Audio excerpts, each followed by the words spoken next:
Good? Mm-hmm. Sound recorder. What? Yeah, we're good.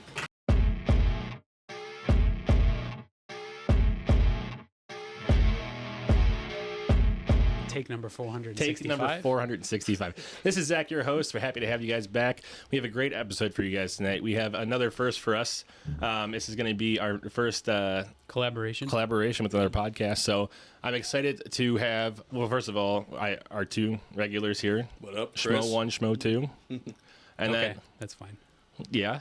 You want to introduce yourself? I would prefer Average Joe over Schmo, but that's Average fine. Schmo. Okay. And what about you? I'm Chris. Oh, nice to meet you. You are?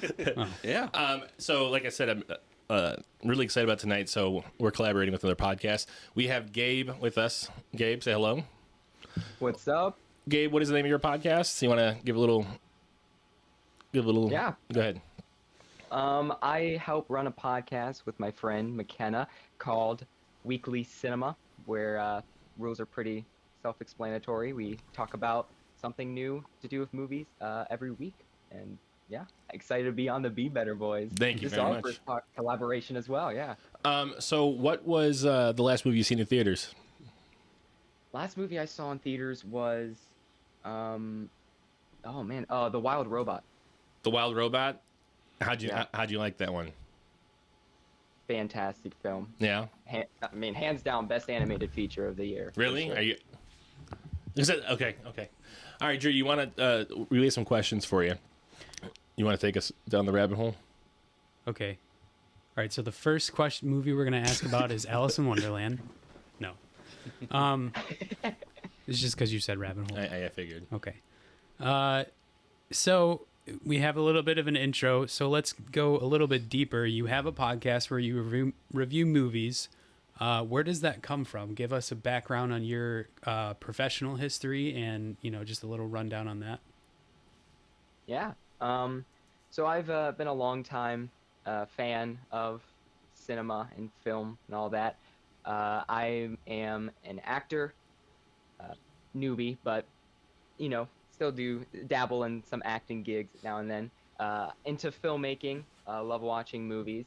And, I thought I would culminate all that into a podcast that celebrates film and cinema by, diving into what goes down in the world of cinema, because there's so many cool movies coming out. Well, it's an art form. It really is an art form.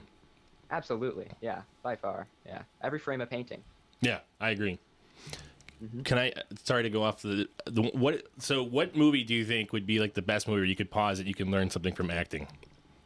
If you could pause it at any point in the movie, you think you could learn a little bit something about acting? Anything with Nicolas Cage. You just ruined the answer. Is that really the answer? yeah. No, Oh, I love Ghost Rider. okay. Spirit of Vengeance, man. So you mean like, Like for an we're- acting thing, you wanna just like if there's a movie you watch it any point where the actor's in it, you just pause it, and like you can learn something from that actor. Can you ever have like a movie like that or no? where like, let me see. I think you're saying like, do you mean like where you're watching a movie and like every actor has their own like style in a way? You want to try? where- Do you know what I'm talking about? So I think he means in terms of range. So if you could pick any Yeah. actor in any given movie, given their range and their their acting chops, if you just paused it at any given frame, who could you learn the most from? Like just top of my head, probably Gosling, I would say. Yeah. I think Jack Nicholson in The Shining. Yeah. Oh, yeah, I definitely. was just about to say that That's actually. Jack Oh Nicholson, my absolutely. god. Oh, I think that movie is like obviously it's a crazy movie, but if you pause that movie at any frame with his face, dude, you're just gonna learn something. Dude, it's fantastic, man. I mean, like, you look at that, dude. Look at that face. Oh yeah, my God, yeah, come on. yeah. I love it. Oh, I and is that the VHS is that a too. VHS? Yeah. Yeah. Oh, I love it. That's awesome. Yeah. A fun story. My wife found the VHS tape. Her dad did in the middle of the road of The Ring. And they just found it, and he had no idea what it was, and he brought it home, and they put it on. And then, like, my wife was, like, young, and she just starts freaking out because they just found this in the middle of the street, like, in the rain. And they, Dude, that VHS tape is cursed. in Oh, some yeah. way, that's Oh, for yeah. sure. Telling you. all right. You want to bring us to the next one? Was that? Are we done with that question? Yeah, I'm sorry. I just thought that was a good question because Well, no, just I didn't. what I he mean, said. there could be more examples. Like Nicholson, Gosling, Heath Ledger with the Joker. Ooh, yeah. That's Yeah. Heath Ledger. Well, you guys are talking. Masterpiece. You guys are talking movie specific, though. Are we talking about like any actor given all their credits in any given movie, like Sandler? Oh yeah. I wouldn't give that as Yeah. an answer, but I'm just saying, like, I wouldn't. Yeah. I love Sandler. Yeah, so do I. I love His Adam movies Sandler. are peak. I love. Don't get not every single one, but I love Adam Sandler. I don't know. Yeah. I just love it. Yeah. I don't know. Like I said, I'm just going by movies, just to give a good movie. But if you want to go by actor, I do think, obviously Leo. Oh, yeah. for Well, yes. sure. Okay. Yeah, Yeah. that's the big one. Yeah. Tom Hanks. Yeah. Yeah. I mean, yeah. I would honestly like probably Aubrey Plaza, to be honest with you. Ooh, that's good. Yeah. Yeah. She's- I could see that. She's the same person and Yeah. everything, though. Yeah, but like I That's don't know. true. That is true. Yeah. That is true. Yeah. Yeah. You see a role, it's like, oh, that's just Aubrey. That's just Aubrey Plaza. I mean. Yeah. Oh, Yeah. Robin Williams. He's up there too. Oh, yeah. Yeah. So how do you feel? Switching gears here, how do you feel now about? So there's been a lot of strikes going on with the film industry, writer strikes and things like that. How do you feel about the status of the filming industry? We'll get into the other stuff later. I'll wait. I don't know. I mean, from the perspective, of course, of, a high school student, right? Looking at it, it's just we're at a very interesting time in the history of film and stuff. Like the industry is at a point where we're like, I guess one of the major things we're battling with is like AI and stuff, and using artificial intelligence of people's likeness to replicate them into films and all that. There's a big battle against that, of course, but it's interesting to like the battle with the new technology and all that. And there's another, I mean, this is going off of your question a bit, like, but the status of like how we are with films in general at this point is also pretty interesting, because we're at a point where we are like at a peak of like the highest of quality of films you can see, right? Everything is just ultra HD, super beautifully shot, all this. So we're at a point where filmmakers start to have to be creative with the way that they make their films. We're starting to see a reemergence of people using like actual film to film movies, and like using the the black boxes, the aspect ratio 4:3, all that, to give like an artistic look, to do something unique. So what you're saying is it's more about flashiness now and giving the best quality possible, whether it's sound or picture, but story is lacking. Yeah, I honestly, yeah, you could definitely argue that. I'd say, because we've had so many movies now, right? There's you can only be so original. Yeah, as I was gonna say, like what other storylines are there? So I do agree at some point, like we have to go back to, and we have the technology where we want to revamp stuff too. So it's why it's so nostalgic. Everything is based on nostalgia. I'm so tired of it, kind of thing. Exactly. It's oversaturated. Right. Well, I'm sure that would be our next point. Is the film industry is primarily remakes and reboots and not original ideas based off of a novel. That's been done for That's okay. however long. That's There's fine. nothing new. Yeah. Right. If it's an Yeah. original novel, though, that's fine. Yeah. I'm okay with something being retold differently. Like, I'm not. There's Lord of the Rings, and then you got Game of Thrones. It's like, it's two. I know it's movies versus, but I'm saying it's like same type of like universe type of thing. You know what I'm saying, in a sense. So It's the same tone, just different stories. Yeah. So I'm okay with taking something and doing it differently. Like, I know everyone's probably afraid of wizard stuff, and I think Netflix has tried. But like with some things, there was the witches thing. They had a few shows. I don't remember. Wait, what do you mean, wizards? Yeah, like no one will touch wizards like J.K. Rowling did. Like you could Like do sorcery, you mean? Yeah, but I'm talking about like full on like wizards, like Wizards or witchcraft? witchcraft.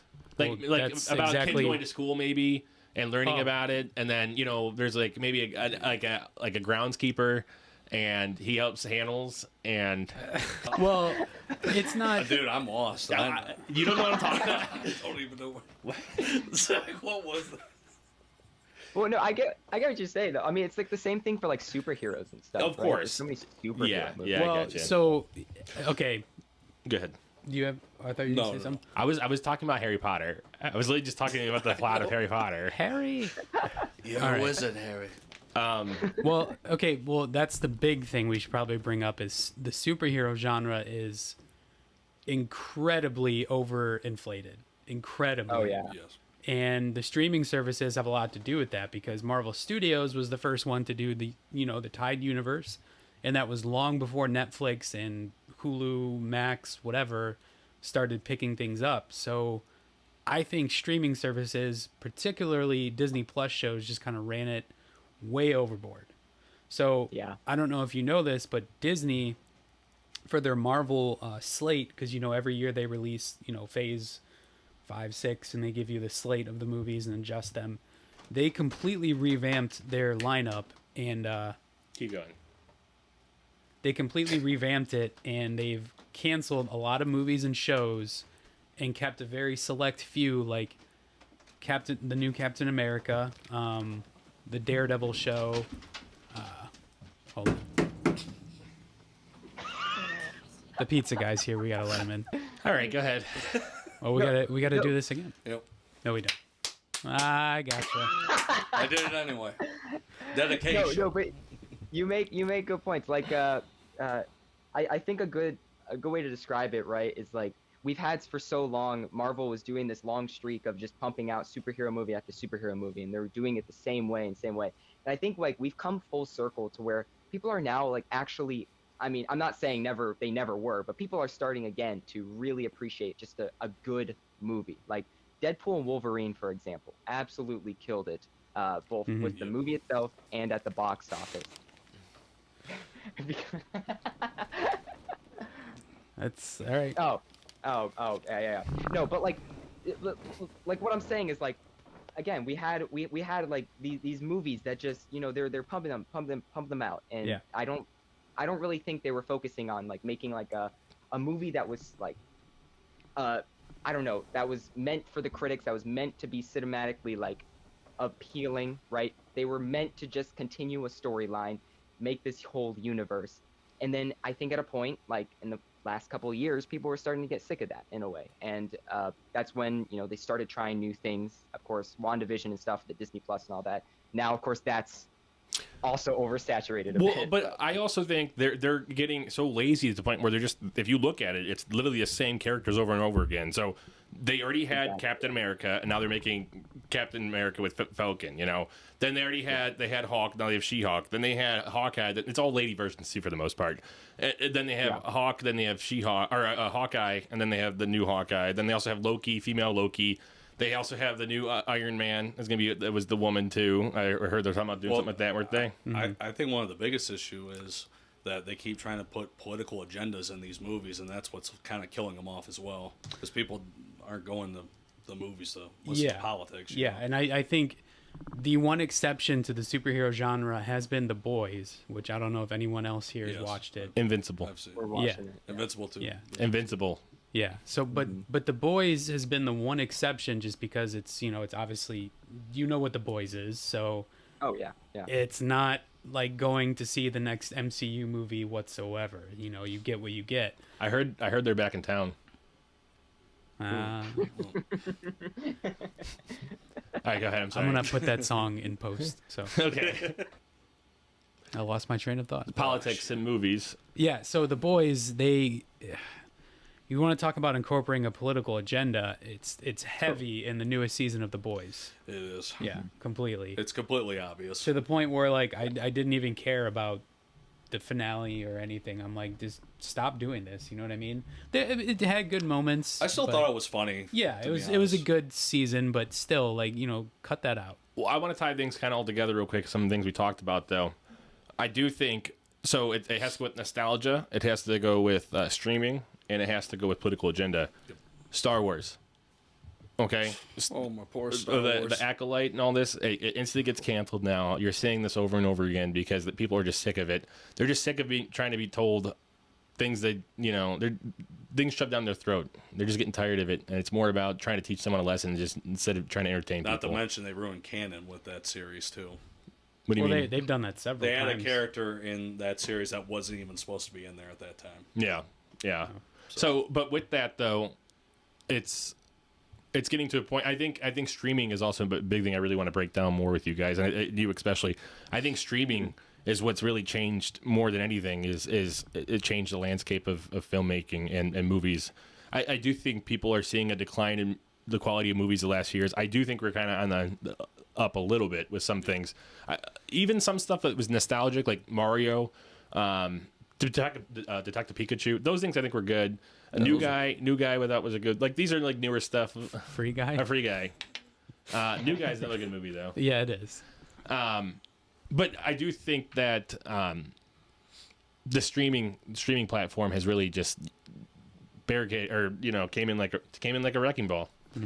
Miley Cyrus did. Changed the game. Oh, it did, and then I also see that affecting the writer strikes because of the amount of work they need to do in such a short time. It's ridiculous. Right. Yeah.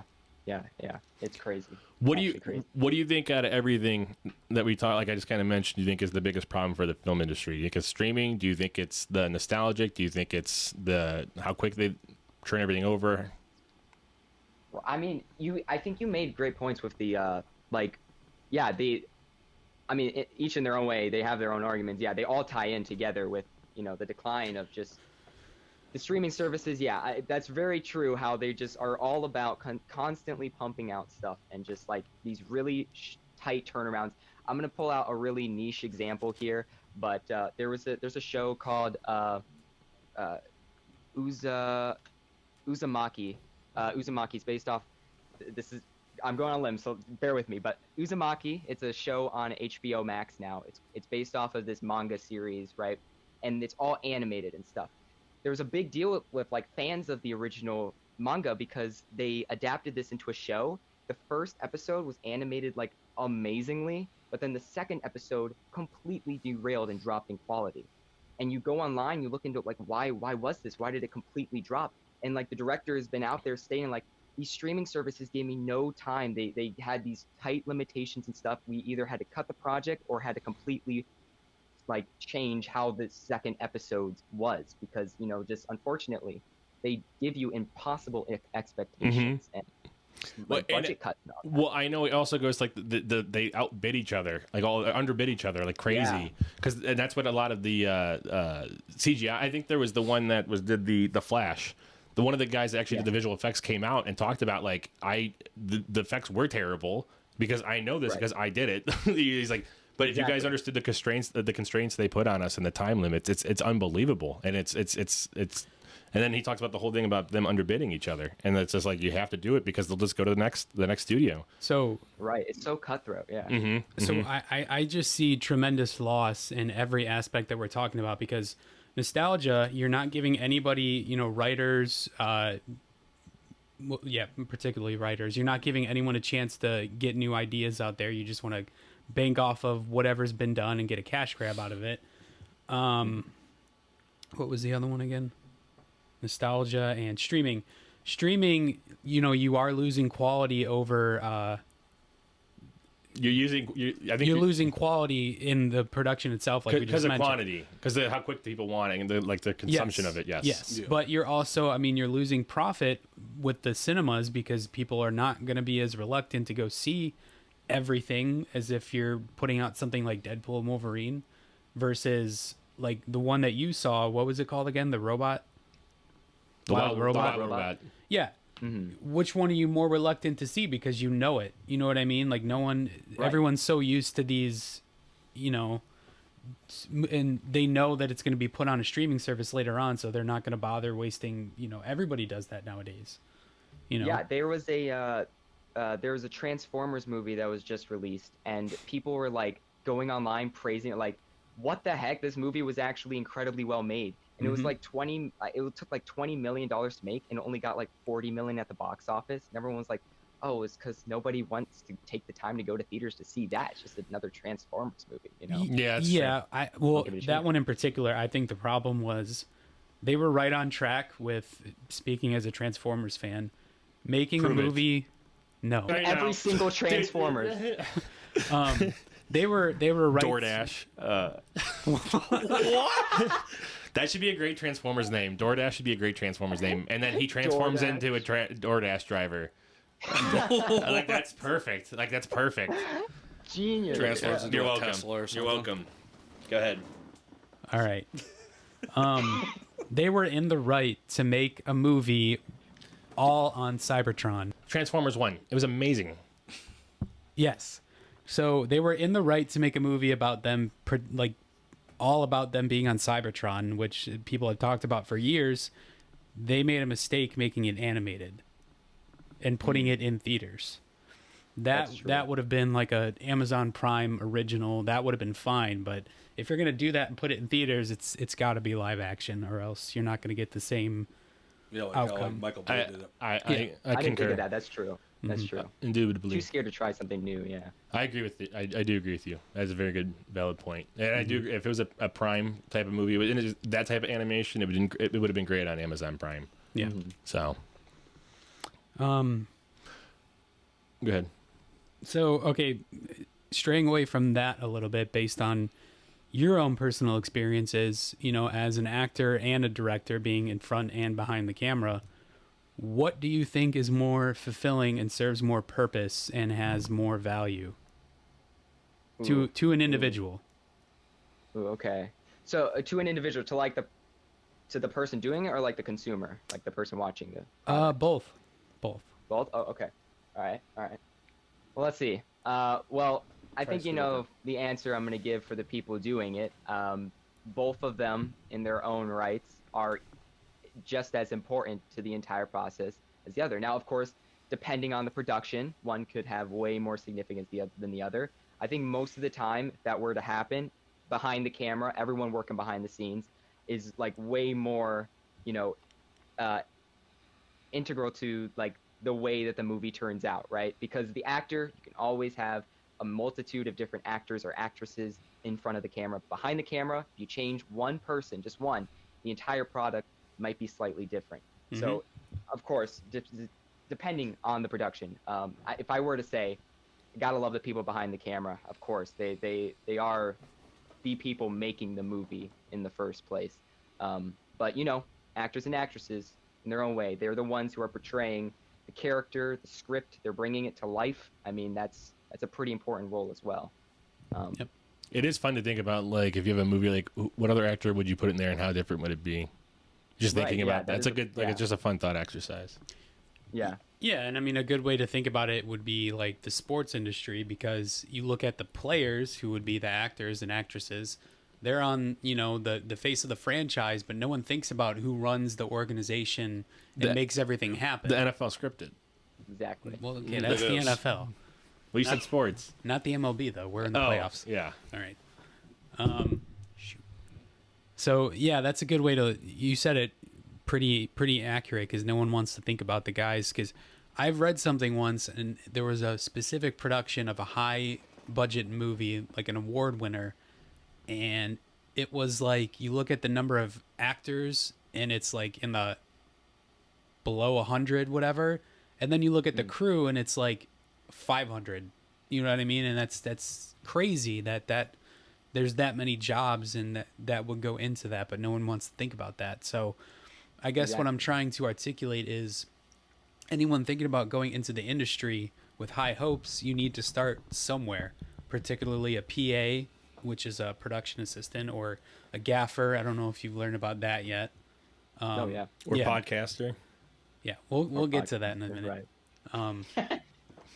But yeah, that's what I'm trying to portray, is how much do you think about that, as being, a little bit younger, and you have, the future to look forward to in the future of the industry. How do you feel about it?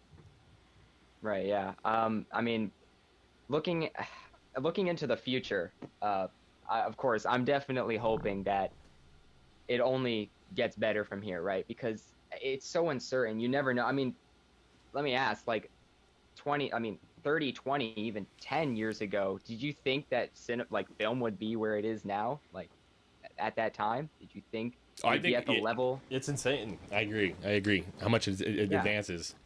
Every time there's an Avatar movie. Oh God. They do make their technology, but keep going. Well, Yeah. based No. on that statement, I have a question for everybody here. You might get it right away, but who was the first person to invent sound in movies? Charlie Chapman. No, that's the complete wrong answer. Harmonic. I don't know.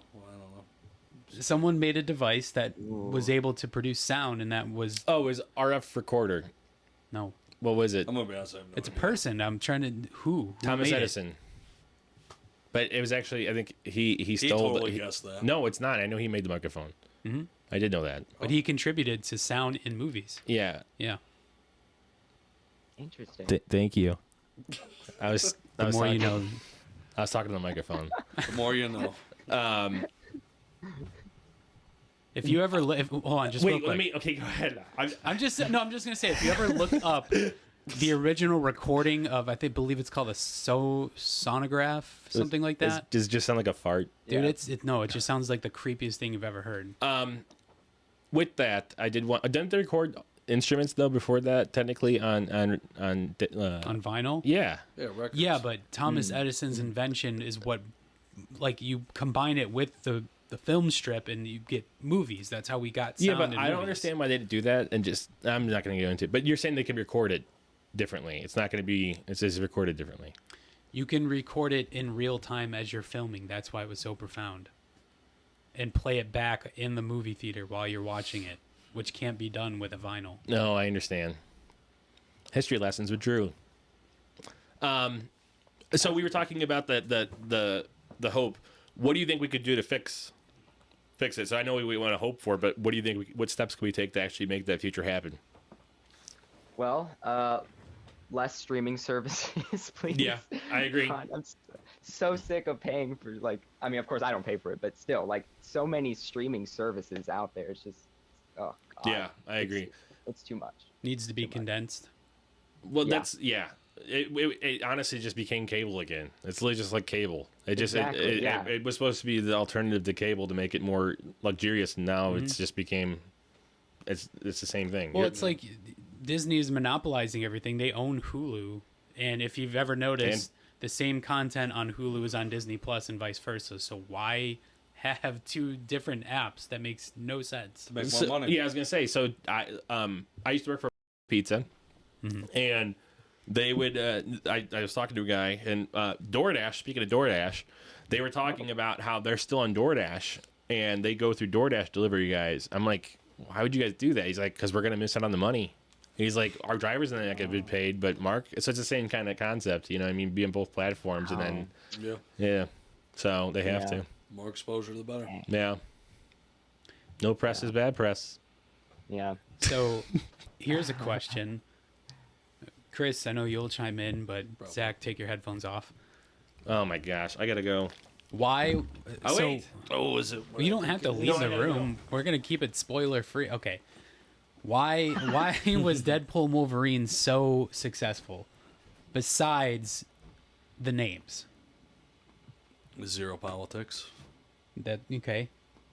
I mean, yeah. I think, like, the broader version of that, there was no controversies around it. Yep. Literally anybody, no matter your political or Well, ethnic background, there's watches it. there's controversy depending on how Oh, sensitive well, or of course. insensitive Yeah. you are, but Right, you right. know. But, like, comparing it to other movies where it's like entire, like, groups of people are like, okay, don't watch this movie because so and so happened, right? You didn't Right. have that type of deal with Deadpool and Wolverine. But I mean, there's also, of course, there's factors like the first two movies. I don't know if they do as well as this one. I can't remember. No, not at all. Well, I mean, Really? they were successful, but no, they did not make as much as this one. Not as much as this. Yeah. Interesting. I wonder if it's just like maybe I think marketing has a lot to do with it as well. I mean, marketing is really big when it comes to getting people to see a movie, of course. Yeah. And I did see a lot of stuff for Deadpool and Wolverine, but Tap I that mean- before you open it, please. Sorry, you just threw a pop can, and it just looked like you were about to open it. I'm like, God, please no. that's okay. Yeah. All right. No, that's nice. That's nice. But yeah, you're right. The marketing, obviously we can say that there are a lot of Easter eggs and things of that nature packed into less. What is Oh. it, like less than 2 hours? And Yeah, big fan of this. Yeah. yeah, so keeping all that under wraps until the movie came out was a big contributor to that. So Well, now you can compare to like Spider-Man: No Way Home. It's that same type of Yeah. scenario where they do this big like fan service movie to ultimately. I don't know. I don't think Deadpool and Wolverine. I'm not gonna. I'm not. No, I'm not gonna say anything else. But yeah, you can think about it that way. yeah. Yoo-hoo, back. big summer blowout. What? Yoo-hoo, big summer blowout. It's from Frozen. Oh, Frozen. Yeah. See? We know the Never true watched we know the Frozen. true cinema guy here. That was the test. You passed. Oh, thank God. All right, so the big question here is you know what our podcast is and what we're all about. So how has your experiences so far in the industry made you better, and what has shaped you the most? It's definitely a tough, loaded question. It's very loaded.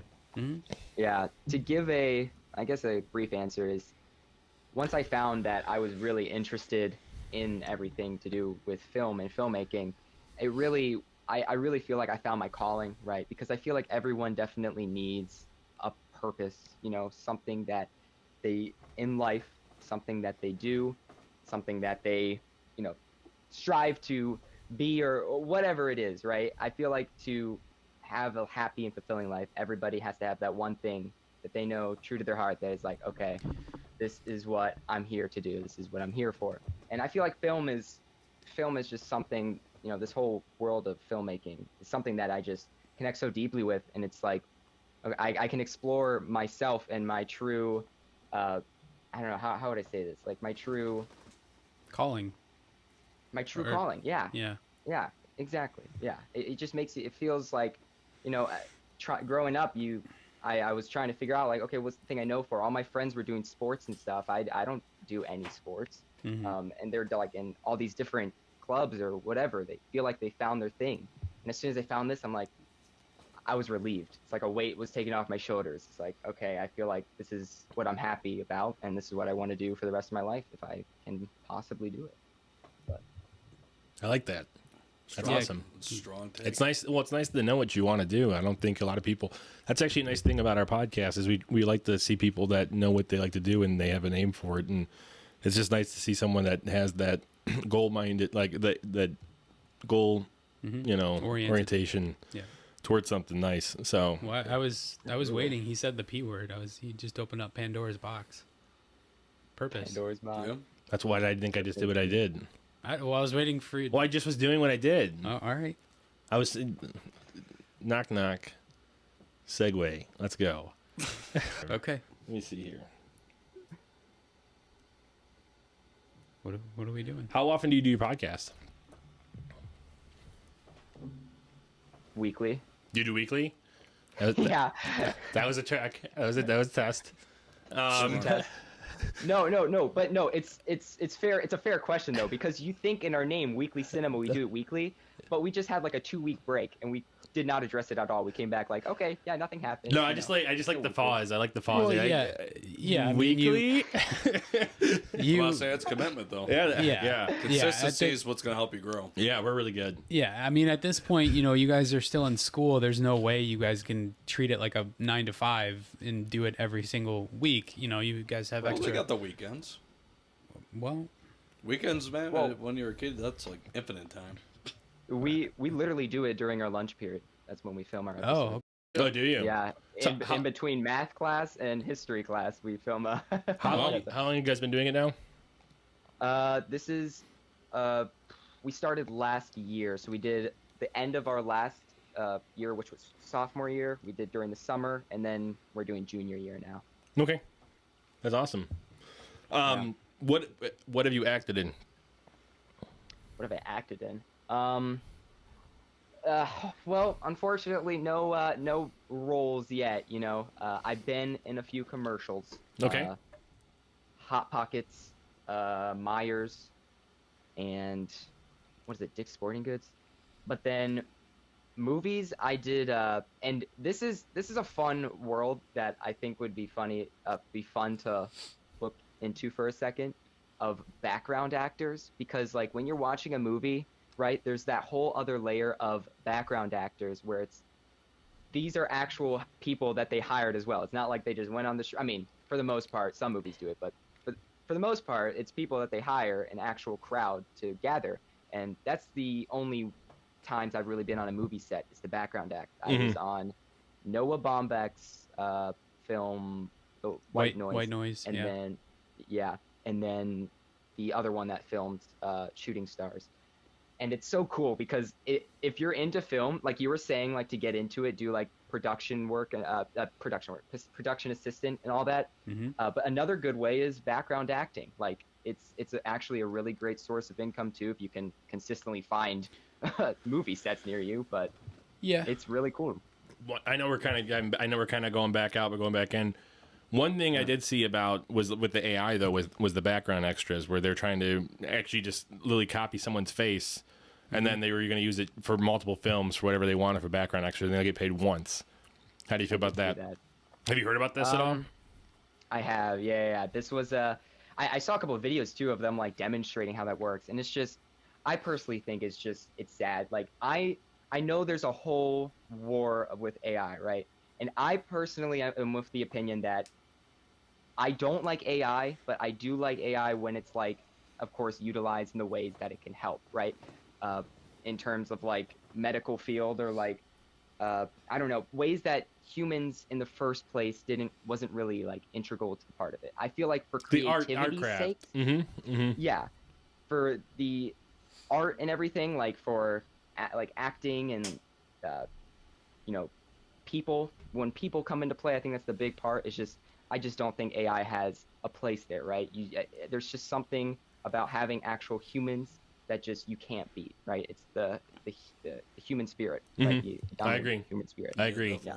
That was my biggest concern with AI is because just it is the human spirit, is that the potential, the potential of someone being able to create something from nothing and then bring it to life in a way that people can connect to and relate to, and to a point where they don't even realize they're sitting on their couch or sitting in a movie theater seat. They're part of it, and that's what they want. And I think with all these things that we're talking about, though, that's what's really hurt the industry is you can't forget you're in a seat when they do those agendas. You can't forget you're in a seat when they, like I said, one thing I always think about too is Netflix. They have movie after movie after movie. No movie ever sits out like it resonates like it's a classic. None. Maybe the one would be Bird Box, maybe, but besides that, and that's like but everything else like Project Power or whatever, they had like all these giant ones. Day Shift, those are all Jamie Foxx. The Jamie Foxx show. But I don't remember. But they had multiple different ones. And then same with what's his name? Sniper guy from Shooter. Mark Bradley Cooper? Yeah, Bradley Cooper. No, that's Sniper. American Sniper. I was supposed to like the Chris Kyle movie. Oh my gosh, how am I blanking on this? Mark Wahlberg? Mark Wahlberg. Yeah. What's wrong with Mark Wahlberg? No, but I feel like he's a lot of the Netflix movies, kind of like the same kind of stuff where he does the same movies over and over again. It's like the same type of movie. Yeah. He was in Transformers before. I'm not. Yep. I'm saying the Netflix stuff that he's in right now. Yeah. So the word. Hold on, real quick. No. The word. Who's the? I'm just kidding. Go ahead. The word that we keep dancing around is typecast. That is what we're talking about. Typecast. What's that? So it can be negatively, it can be positively. You can typecast someone based on gender, race, stuff like that. But you can also typecast someone based on their demeanor, their of course, their acting. Yeah. Like De Niro. Well, who's the guy like that's in I, Tonya? The one, and he's also in that. He's I know who you're talking about. I do not. You know who I'm talking about? He's the guy. You've seen I, Tonya?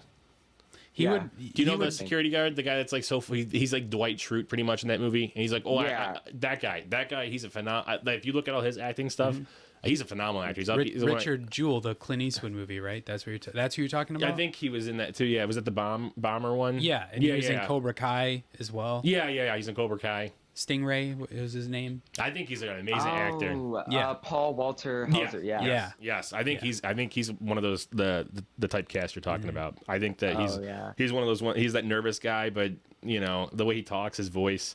I think voice actors are a perfect type of typecast. That's like the perfect example. Is you want the voice that's going to represent that spirit of that character. Yeah.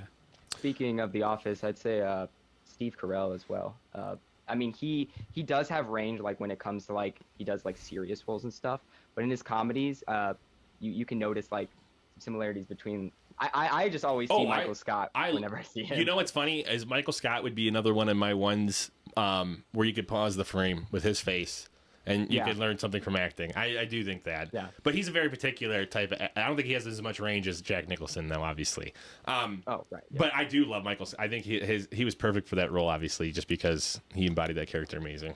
Oh God. Yeah. I'm gonna point to you. We're talking about typecast. The worst one. Take a wild guess. Family. What are you talking about? Vin Diesel. Yeah, that's the worst typecast. Yeah. You think it's bad? Yes, because he has nothing besides the Fast franchise, and he knows it. Well, I I know know. he- What was it? you know he Triple knows X. it. He was in Triple too. X. Yeah, the pacifier might be his one exception. The but that first was, Chronicles of Riddick. The first one was a Yeah. big one. Yeah, but even so, those are all still typecast because he plays the. Are you talking about because we watched that video together? Yeah, Yeah. It's what jogged my memory. Yeah. Yeah, Where did you get your inspiration from to do a podcast? me. Besides Joe Schmo over there. Yeah. Well, my friend, my cousin actually, Andrew. He has this podcast called Be Better Boys. No, it's funny. We actually had to do it because of an assignment. I was in a TV productions class at my high school, and we have to get like a certain amount of points each week. And one of the points is podcast. And I was like, oh, well, that's an easy point for each week because we could just do a weekly episode podcast. And there you go. There's our points every week. Yeah. So we started the podcast, and we love doing it so much because it's once you do it, you don't realize how fun it is to actually just talk and like share ideas and stuff. So with your podcast, do you guys just do movie reviews? Do you guys break down actors? Do you guys compare types of acting? Do you guys do things behind the camera? Talk more about that. Yeah. So our format, so we split it into like seasons in a way, where we're on our third season already, but the first time, which was the end of sophomore year, what we did is we just every single week we'd had a goal where we talk about a movie. At the end of the episode, we both announce a movie that neither of us have seen before. A week goes by, we both watch that movie, and then the next episode we talk about it with our initial thoughts. Okay. And that's been the main premise of the podcast. And then to expand it a bit, for the newer season. You're doing great. You're doing great. You're doing great. Thank you. So the newer season, we fully found out like, okay, this is the ideal format where we talk about a new movie every other week, and in between each of those episodes, we do a week where it's a wild card. We do whatever. So we do like a deep dive, a game. Like we actually just filmed today an episode for our bonus episode week, focusing on the Criterion collection. I don't know if any of you have heard of that before. Yep. But it's we did like a deep dive in that where neither of us knew about it. We just spent an episode looking into it. And then next week we're gonna do a movie review. It's just That's cool. Yeah. That's awesome. The Criterion collection, for people who don't know, is basically like when a movie, when a band gets inducted into the Rock Hall, that's basically the Criterion collection for movies. So it's more, it adds like a Hall of Fame type value. And okay. they release a special edition and stuff like that, and it goes into like archives of like film history and such. So that's what that is. Very niche films. Yeah. It's cool though. Do you have any YouTube channels you like to follow that break down? I know there's a ton of channels that do it. Let me see. There's for like film and stuff. There's a channel called Real Rejects. I don't know if you guys have heard of them, but they do All American Rejects. All American. Yeah. Real Rejects is it's cool. It's like a group of people, and they shuffle out every week. They watch they do like a movie reaction where they actually, because YouTube allows that, you can, if you break it down correctly, you can post full-on movie reactions with the movie on the bottom on YouTube and get monetized for it. And they have that whole thing because it's interesting. You know, people, you want to go and see other people's reaction to a movie. Like you watch a movie, like, oh, I wonder what else people thought about this. So they capitalize off the idea. I think it's really interesting to see like their opinions on it while watching.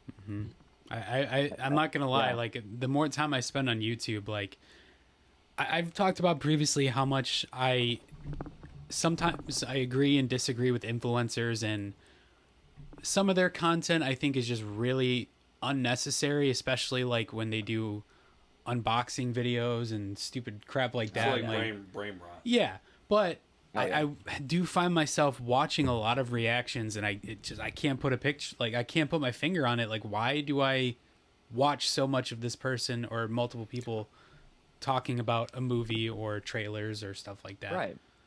Yeah. Do you have an answer? Do you think you have an answer for that? I guess for me, like personally, I like seeing other people's reactions because it's like I want to feel like I'm not alone, like in a weird way where like I watch a movie and I have a specific reaction to something. I want to see how somebody else interpreted that idea because I want to be like, oh, okay, wait, am I going crazy here, or is that how I'm feeling? So all the brain tries to do is always look for validations in what it believes in.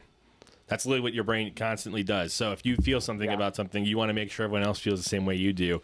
But I also think, though, there is that case where people want to feel comfortable. But I do also think there's a thing of curiosity where people, if they don't understand something, and then they'll look into it, or maybe they have a feeling about it and then they don't know how to feel about it, but someone just breaks it down so well, too, where they can resonate with it, too. I think that's another reason people like to watch. You know, like the whole thing we just watched, where we were just referencing before with Vin Diesel. The Rock and Vin Diesel. Yeah, and that was a great thing we watched. It was like a 35-minute video on YouTube. Well, go ahead. I was going to say another point, just like we were talking about how streaming is the new cable. You're too young to remember this, but way back when, you know, like movie reviews before the internet and influencers and stuff like that, they were in the newspaper. Yep. You know, so that's the new, you know, that's why we're so intrigued, because it's more convenient now and it's more intuitive and engaging to watch a video that you could for free than, you know, to wait for the paper and see, you know, read the review before you go see it. Plus, it's more flashy. You can see visual. Honestly, how many times you watch a movie review and it just is the trailer on repeat, and they're just a person talking over it. But it's just enough. It's just enough for you to keep watching it, though. You know. Yeah. Keep you engaged. You ever seen that? You ever seen those before? Yeah. So I was just thinking the last review I've read in a newspaper was Spider-Man 3. It's the last one I remember. Jesus. Wow. That was forever ago. Yep. Good old plain dealer. Do you have anything else you want to bring up? Well, so before we start, you know, closing up, we should, I wanted to get into some movie news. You know, you can add stuff if you have some news that, you know, you haven't talked about on your podcast. The big three that I've seen so far is iRobot. The director is going after Elon Musk because Elon Musk designs for his robots. Oh, yeah, the Optimus program. Yes, yes. That's so dumb. That was a scary resemblance when I saw it. I'm like, whoa. Yeah. Well, listen, I don't think so. So I'm a big believer in... It's human. It looks like a human robot. Like, come on. That's it's the point of like how far we're advancing. It's like crazy. It's literally crazy. Well, yeah, that's fine, but I don't think he has a right to... That's dumb. That's so dumb. Who, Elon or the director? The director. I don't think it looks... Well, so here's my take, though, is I'm a big believer in 3 strikes, you're out. You know, so I saw a picture... Baseball. Yeah. Go ahead. Okay. Jeez. Well, I didn't know if you were this going is what we deal with with around here. Yeah. I like baseball, but... So, yeah, I saw a picture that kind of broke it down, and... The robots look similar. The what is that thing that they pulled up in? The bus. Yeah, the bus, whatever that's called. That looks similar to the movie, and the Cybertruck looks very similar to one of the cars that's in the movie. So it's like if it's just one thing, but when it's multiple things, and he credited the movie and he recognizes the resemblance because on one of the graphics it said "We Robot" or something like that. So he knows. He knows. So Just saying. Well, that's She interesting. knows. It's not going to have any. She standing, knows. though. You know who doesn't know? She knows. Scotty doesn't know. Scotty doesn't know. Have you seen that movie? No. Okay. Scotty doesn't know. It's not called. That's not the name of the movie. It's just a quote from the movie. That's actually actually Matt Damon that sings that song in the movie. Yeah. Did you know that? In the movie, yeah. Yeah. Scotty doesn't know that Fiona and me. Okay. Okay. All right. Wow, you're all over the place tonight, bud. Yeah, I'm sorry. Yeah, Drew, go ahead. I was gonna say the other little movie news. The Trump movie, The Apprentice, is being backlashed for negatively. You've seen this too? Yeah. Okay. Have you heard about this? I haven't seen the movie yet, so no, this is the first time. There's backlash to it. Yes, Well- because. Well, go ahead.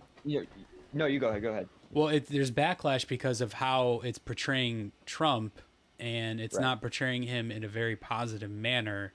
So Trump is speaking out about this, and the studio, I don't know who made it. It might be an indie studio, if I'm not mistaken. Would surprise me. Sent him a cease and desist letter. So I don't know what's going on with that, but it would definitely be a movie worth talking about, especially with our podcasts, like, getting into that dynamic. But Have you seen The Joker too? I have not. Don't. But Don't. yeah, I was Don't about do to it. say I don't think I'm gonna. Well, Because, honestly, man, it's garbage. such a train wreck, though. You kind of got to see it. So Yeah. it's honestly a great breakdown. Like I like the philosophy of breaking it down compared to the first one to the second one. It's literally take the first one and you build it up, and then you start from there, and then you just go right back down. That's literally the movie. So what? I want to get this straight though, because I hear so many different opinions, right? But some of them are like, okay, because one of the main things it's hear it's artsy. It's artsy. It's gonna be the artsy thing. Right. Yes, I knew yeah. it. Here, Yeah. I would be okay with that.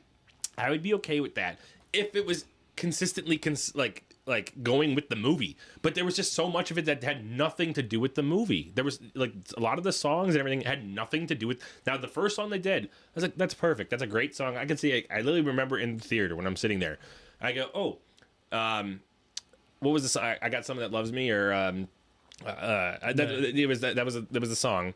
in And the intro or the first song he sings. There's a first song he sings. Oh, I do not remember. Yeah, it was. But he's saying I finally got someone who loves me, and it was a slower thing, but I understood why they did it the way they did it. It was like, okay, I can understand the artsiness of it. I understand the song selection. I understand the grittiness of it. So they want to make it flashy because what circumstances of where he is. And I was like, okay, I can get behind this. And then there's so many things they throw in there, and you think you catch on to that. You can catch on to that. You can catch on to that, and they don't do it. They don't do it at all. It's just. I see. Yeah. So like I personally, I like musicals, right? Like La La Land is one of my favorite movies of all time. But for this movie, do you think it could have been pulled off as a musical, or do you think it was doomed to begin with? Like, since it's a musical, like of watching it. If it was just the story plot they had, it would have been doomed. I'm telling you that. Okay. Do you agree with this? Mm-hmm. Yeah. It's also how they marketed the movie too. They marketed it as a musical, but they also marketed it as a sequel to the Joker, so people have an expectation, and they didn't get it. Yes. The expectation. Yes. But we'll try to keep it spoiler free as much as possible. But it's obviously it's not good. It's you definitely need to see it, whether or not you want to spend the money to go in theaters or streaming, contradicting what I just talked about a little bit ago. But it's for a movie like this, I mean, is an exception. I will say though, as far as like filmmakers go on a film appreciation level, the cinematography is amazing. The color grading and the cinematography, that was worth the $1 million budget that the movie had. Like, you could see that. When you brought up though the point about the cinematography, that brings up the interesting point again, where like every single role in a movie is very, very important, but they all are their own thing, right? Like the fact that the cinematography can be so good just because it's an amazing cinematographer. It's the same one as the first one, I'm assuming, right? Yeah, I don't know. I didn't look at that too much. I wonder if it is. If it is, then I'm not surprised. But then to that be so good, but still like the writing falls short. It just shows you how each department, like, you know, they all are contributing to the wider picture here, and they're all important. Did you like the first Joker movie? I really liked it. Yeah, I liked it. Why did you like it? I don't know. It's just I think it was the initial shock value of it. Of like, first of all, it's a beautiful movie, and to see an actual superhero movie be like that, first of all, is amazing. But then like the shock value of, I think, initially seeing a movie like this being made in the DC universe is something that just will forever stick with me, right? Because I not only appreciate the story of a movie, but I also appreciate the experience of watching it. Because in the end, So are you referring to the fact like Disney with Deadpool and Wolverine is because it's R and it's gritty and it's the first time they've done something like that? Is that what you mean? exactly. You're right. Yeah. Okay. Like I know it's like, I know that's like the one thing you don't want to say, but like I'm a sucker for it, right? In the end, I'm human. I enjoy having an enjoyable experience watching a movie, and that's just, if it delivers, then I think I like the movie. I liked the movie. I don't know. I didn't like it. So you did. I mean, that's fair. I saw that too, though. It's interesting because there was so much like praise for the movie a couple years ago, and I feel like people who didn't like it were more scared to admit that. But now that the sequel came out, I see more and more people being like, I didn't like the first one in the first place. I like it. I like it as a movie. I don't like it as a Joker movie.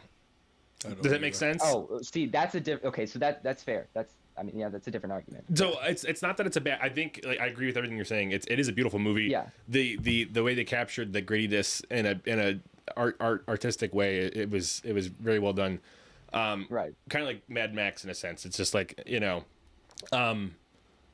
But I don't think it's a Joker. I think you could have just done a film with someone just goes crazy, and it would have been just as this good. Joker was way too passive. I think they tied it to That's nostalgia in a sense, just to get the thing. You see what I'm saying? I don't know. That's just me. I understand they're trying to do a different direction, agree. and they had to do something I understand. crazy different too from Heath Ledger, because you know they already had the crime organized, you know, Clown Prince of Darkness, you know. Oh yeah. But and my favorite thing about Joker though, and I know it depends on your version because there's multiple different versions, but I like that you don't know anything. It's like I like the whole point of Christopher Nolan's Joker was he just embodied chaos. Right. I think it was, and that's what it was. It didn't make sense, and that's why. And even he says that Alfred in the movie, you know, he just wants to watch the world burn, and you don't know why. He just doesn't make, and that it just is puzzling to people, and that's what draws you to him. And there's no reason to understand why he is the way he is, and every time you try honing it down, he makes up different stories every time, and it just keeps you more engaged in it because it's such a mystery, and you don't know where he comes from, but he just has, like, that's what I liked about it.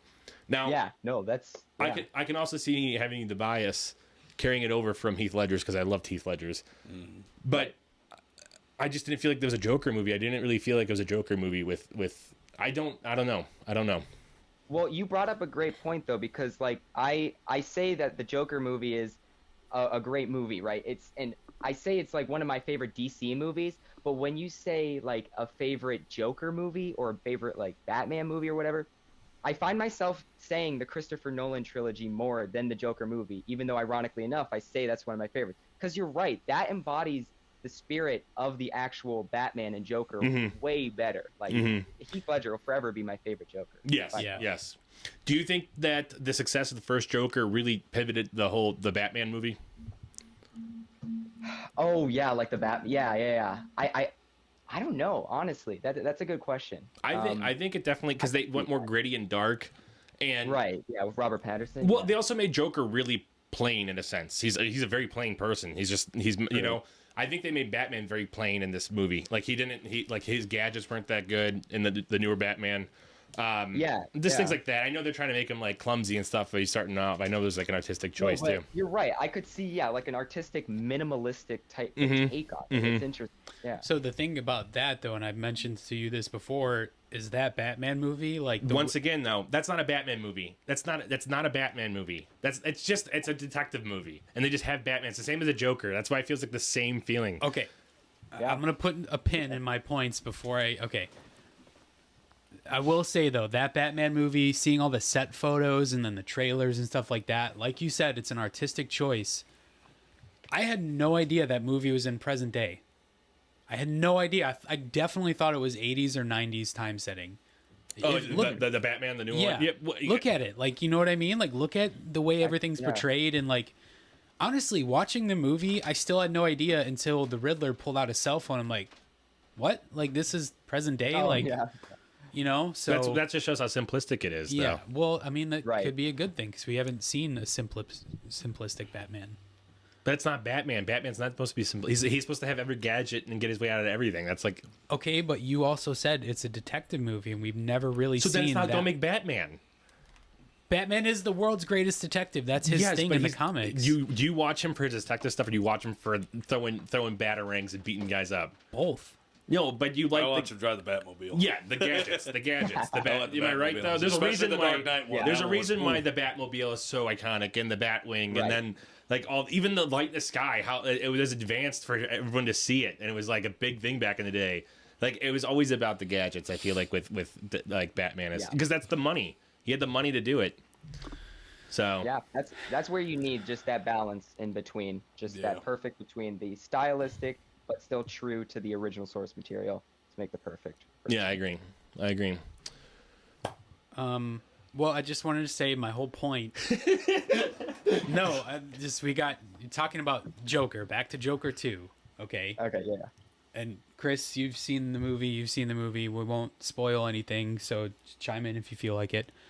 Without spoiling it, there's an interesting theory that obviously you've heard Todd Phillips, the director, say he did not want to do a sequel, right? I did hear that. Yeah. So it took how many years to make it, and then eventually just out of nowhere, they're like, yep, we're going to do another one. There's a very interesting theory that this movie was sabotaged on purpose by him. Oh. Well, okay, I didn't think of it that way. That's actually Yeah. that's true. So I've thought about it ever since. Like, it very well could be true, I believe that 100%. but at the same time, Oh. there's... Go ahead. No, sorry, I was gonna say because it is true. Because he I don't know if you saw too. He completely denounced DC films too. He said that's my last. Like he officially said, I'm not doing DC Yeah, anymore. but he said So that even that after is- the first Joker. Oh, So really? the Oh, studio see, kept begging so- him and the fans to come back, and Ah, He must have made a There's lot a- of money. That's There's for a sure. theory on that Yeah. with the Matrix. They came back and they didn't want to do another one, so they made the new one really crappy on purpose because they really? well they Yeah, it wasn't great. you seen the new one? yeah. Yeah, they were because their parents died and then they wanted to bring back, so they made everything crappy because they were afraid that they're going to start taking it and making like mini series and ruining it like they're doing with everything. So they didn't want to, but they wanted to make the good one aspect, and they killed Neo and Trinity in the original one, so they bring them back, and it's like that. That was supposed to be like their parents. They're saying, and I don't know. I see. That So- that makes sense. Wow. I don't know. That's interesting. We good? Dang. Well, Yeah, can I I would- say one more thing? Yeah, go ahead. absolutely, brother. Yeah. I just have one more question for you guys about Joker 2. Yeah. Because this is the last thing that I heard that people were not happy about. Without any spoilers, what did you guys think about the ending of the movie? That's something I heard a lot Did you about. do you know? Did you hear about it at all? Like what it was, or I didn't hear what the I ending won't- then we- I won't yeah, we tell you, I can't- won't we tell can't you. say I a won't word say- I about can't- it. You can't even talk about it without spoiling it, kind of thing. So it's like, Okay, all right. I'll It's a- have to watch it then. yeah. It's No, just don't say anything. Yeah, yeah. okay, that's just fine. don't Don't say say anything. nothing. yeah. Yeah. But that's It's the very, very, very end though, so make sure you're paying attention though. You know, Yeah. that kind of thing. Just make sure you're well, looking you'll at, okay. you'll know. But I didn't know until you guys told me. what? Because I was looking at other things. I was like, Oh, you weren't watching I it? didn't see that part happen. Oh. No. Yeah, so that's what I'm saying. So just yeah. Yeah, so that's, and for anyone that does see it, you included, obviously, or anyone that's, listening to this, thinking about going to see it, it's worth going to see just for that reason. The just train like, wreck. Yeah, it's like that. It's like that car crash. You gotta, you know. But it's also keep that in mind. What I said about all those theories about the movie purposely being bad when you're watching it, because it's it's all going to be a matter of opinion. Because he'll never say that. He'll never come out and say that. Yeah, But- true. Yeah, that's fascinating. Yeah. So, well, Gabe, it was a pleasure having you on, brother. Good talking to you. Where can people find you? You could follow my me and McKenna's podcast, Weekly Cinema, on YouTube and Spotify, and then you can subscribe to my channel, Pixel Pug, on YouTube as well. Oh, yeah, I wanted to get into that too. You have, other content besides the Weekly Cinema, so Pixel Pug Studios. We'll put it on the end of the video too. Yeah, we'll put all absolutely. your stuff on the end of the video too. Awesome. All right. Thank you. All right. Well, thank you guys. Thank you everyone. Yep. Mishka Hargitay. Hopefully, we'll collab in the future again, maybe on some other projects, different Absolutely. mediums. Yeah. Yeah. Yep. Thank you guys so much for having me on. Dude, it was a blast. All right. I loved it. You're Chris, I now- loved your input. It's amazing. You're now officially a Be Better Boy. Yeah, be better, boy. So, Let's go. All right, guys. We'll see you next time. Tune in.